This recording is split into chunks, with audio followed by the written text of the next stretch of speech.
Hello, I'm Kieran. I'm the founder and creative director here at Great British Tents. So we've just demonstrated how to set up a bell tent, and now we're going to demonstrate what we put inside and how we put inside it. So before anything actually goes in, we want to make sure it's nice and clean and swept out. When sweeping out the bell tent, really make sure to get in the corners. That's where all the dirt likes to hide.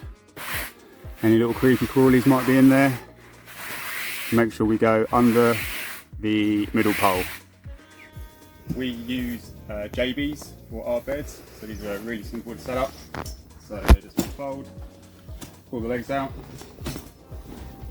pull out the mattress which is tucked in underneath. Really tucked in. Put that to one side. So JB. Really make sure these legs are out. They do tend to have a tendency to do is kind of not be all the way out, and they can sort of flick up or fall down. So make sure legs are completely folded out and down.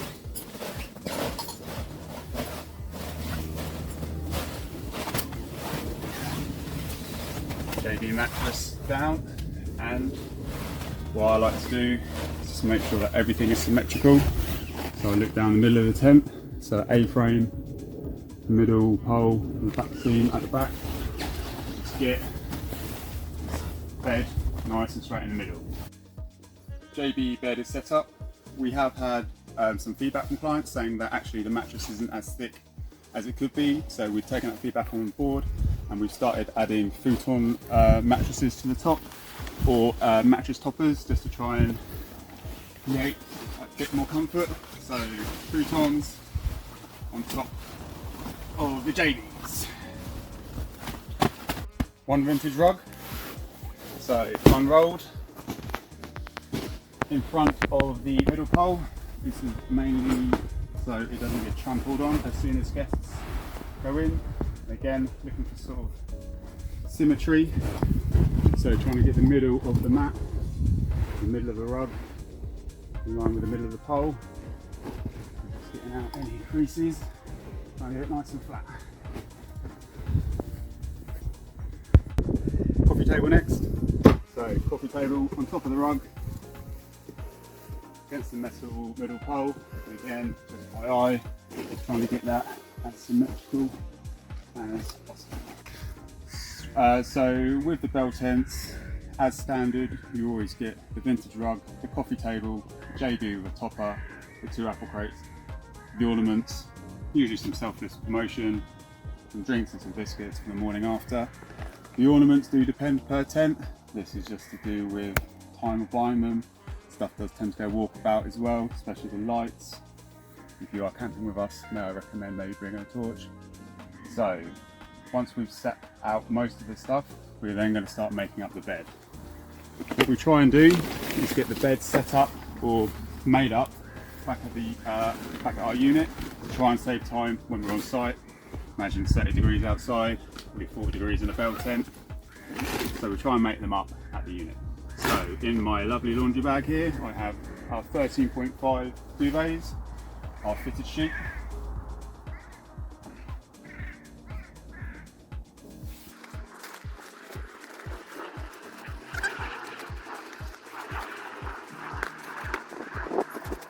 So fitted sheet on, duvet next. As mentioned, 13.5 tog, try and keep you guys nice and warm in the summer. Doesn't always work out, but we do try and make them up back at the unit. If not, we just have to make them up on site. And just trying to get everything nice and tight, nice and crisp as you can. Okay, pillows. Again, made up. We tried to have 2 soft, 2 firm, to try and help to cater for everyone's needs. Pre-made, lovely jubbly. Again, just trying to get that as neat as possible, as neat and tidy as possible. So the reason for this crate being left like that is that all my bags and tent paraphernalia I'm going to get put into this canvas bag. So I know that when I come to take the tent down, everything I need will be under that crate. The reason it goes in the canvas bag is so it's a bit more camouflage from the big ugly red laundry bag or the plastic bag.